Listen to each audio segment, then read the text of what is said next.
Ada yang tahu apa yang saya pegang ini? Ini merupakan teko yang terbuat dari tanah liat alias gerabah. Hayo, ada yang tahu gerabah itu apa?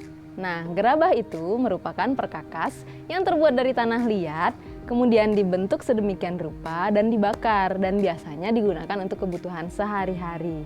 Nah, penasaran kan gimana cara pembuatan gerabah? Ikutin saya ya.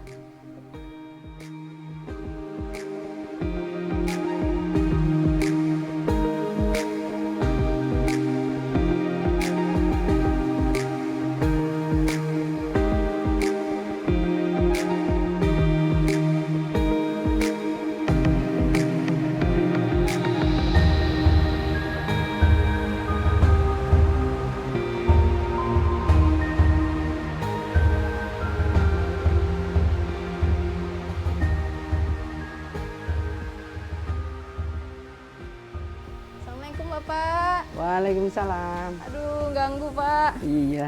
Ya Pak. Aduh, Bapak, ini bagus banget Pak. Iya ini untuk tempat payung. Oh alah. Ya, bisa naruh payung. Pak, saya ganggu bentar boleh ya Pak ya? Ya, boleh, boleh. Saya tadi kan abis dari candi tuh. Iya. Tadi saya ditawarin kalau mau tahu yang lebih tua dari candi, katanya saya disuruh ke sini. Oh, Bener gitu. ya Pak ya? Iya, Masa ini lebih tua dari candi Pak? dimungkinkan. Oh Iya. dimungkinkan. Yang lebih tua apanya Pak? Bapaknya apa ininya Pak? Gerabahnya Pak? Gerabahnya. Oh gerabahnya. Walah. Jadi ini kesenian ini turun-temurun ya Pak ya? Iya, Katanya sudah Pak ya? lama sekali. Bapak juga ilmunya diwarisin dari nenek moyang? Iya, ilmu turun-temurun. Ilmu turun-temurun. Iya. Iya Pak, benar. Tadi saya dilihat depan ada turis Pak, satu. Iya. Memang di sini selain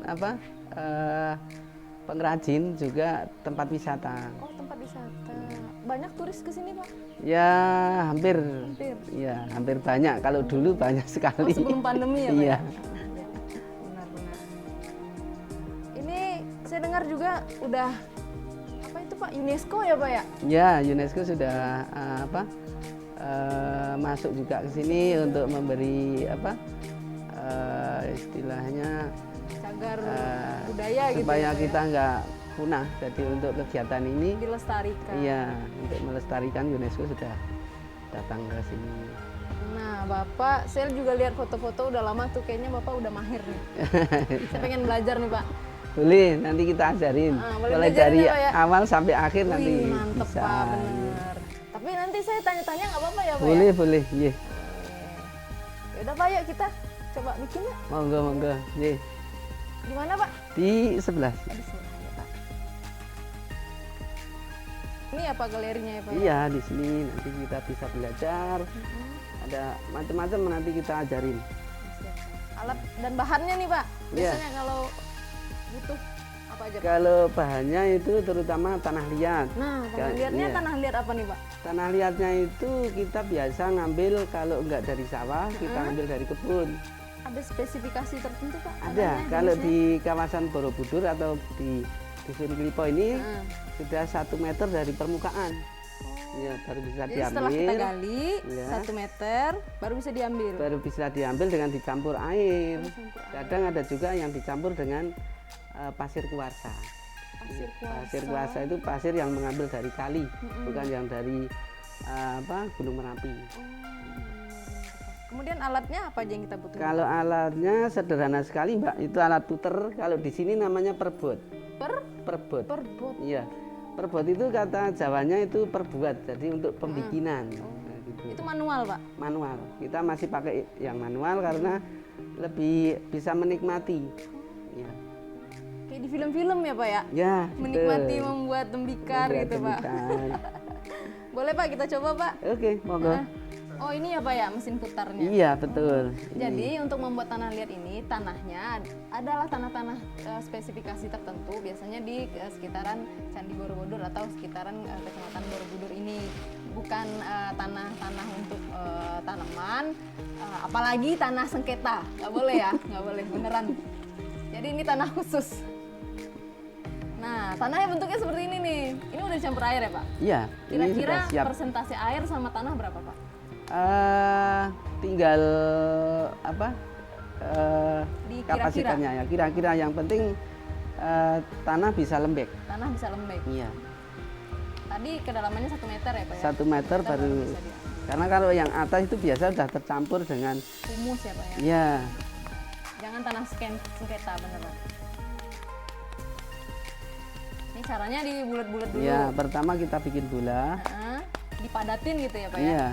Baru ditaruh di atas alat puternya. Wah, itu tips yang sangat menarik itu. Ketika bikin tangan harus taruh di paha Oh, kenapa di sini Pak? supaya balance, nggak goyang. Ingat ya, tangannya harus balance biar tidak goyang, apalagi tremor. Ini kita bikin Mangkok stupa kali. aja ya. Stupa apaan Pak? Ya, Stupa? stupa candi. Oh, candi. Iya. Oh, kita bikin candi, guys. Wah. Caranya gitu ya, Pak ya? Ya, jadi jempolnya yang masuk. Jempolnya. Ini kayaknya berlibat nih saya.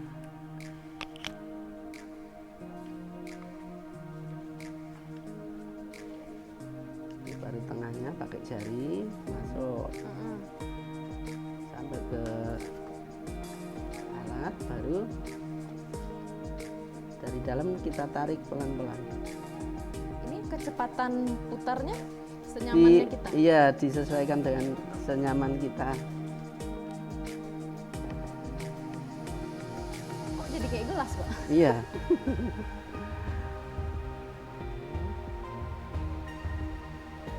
Wah. Ada teknik-teknik sendiri nggak Pak untuk bikin? Ya sebetulnya teknis itu tinggal jalaninya kalau biasa kita lakukan itu ketemu sendiri. Karena untuk satu model produk itu satu model juga caranya. Ya, jadi misalnya mau bikin mangkok itu caranya nggak sama kalau mau bikin Stupa ini. stupa. Itu. Cukup sulit ya ternyata. Jadi masing-masing bentuk punya trik sendiri untuk membuatnya. Untuk bikin mangkok berbeda, piring berbeda, stupa juga berbeda ternyata. Sepertinya rumit. Wow. Nah, bisa menggunakan ujung kuku yang ada di jempol Wah, kita. ini nggak bisa kukunya panjang berarti Iya. ya, Pak ya? Itu salah satu tips itu.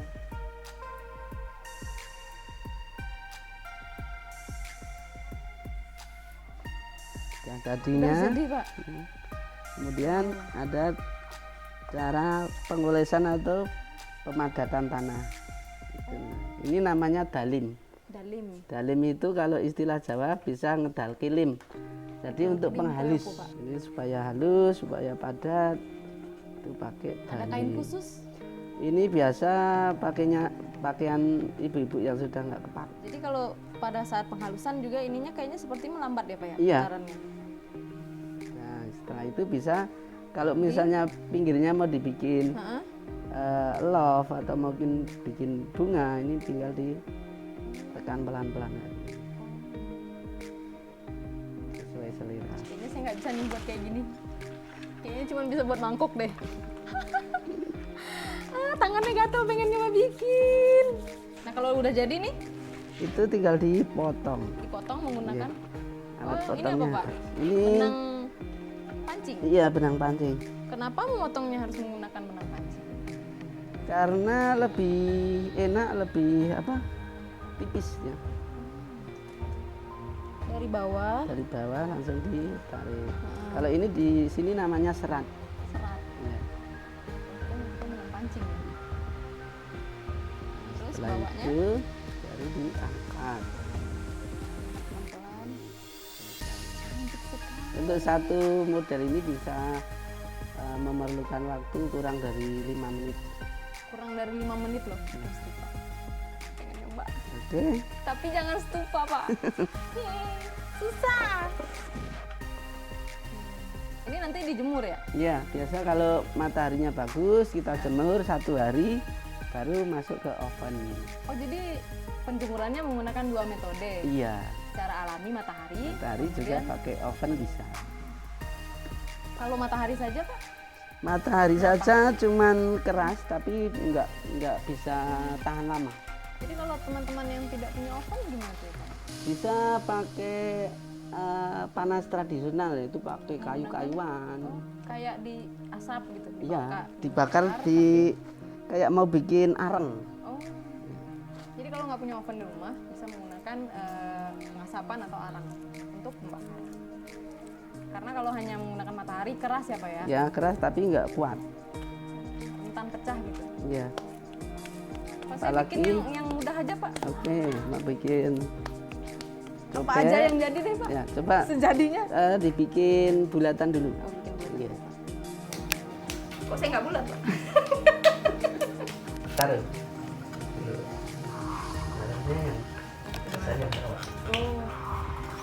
Goyang. Bentar. Jempolnya yang masuk. Jempolnya masuk gini. Ya.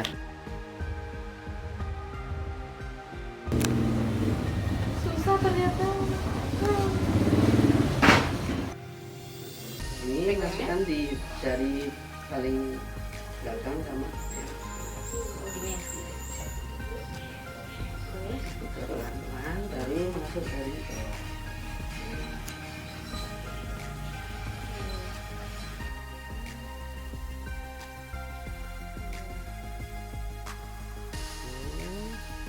Baru jarinya masuk. Dan di posisi tangannya, jarinya diarahkan ke dua jari. Ya. Jari tengah, pelan-pelan.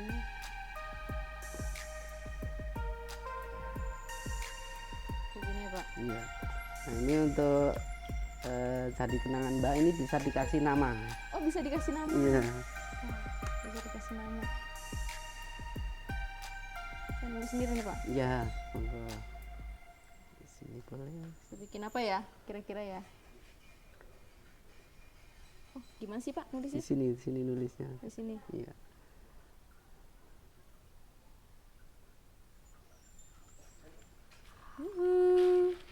PPSDM. Susah guys ternyata. Cobain deh. Di rumah kalau lagi gabut bikin pot kan. Bisa fresh lagi. Iya. Nanti didistribusikannya kemana Pak? Kebanyakan ini sudah pesanan.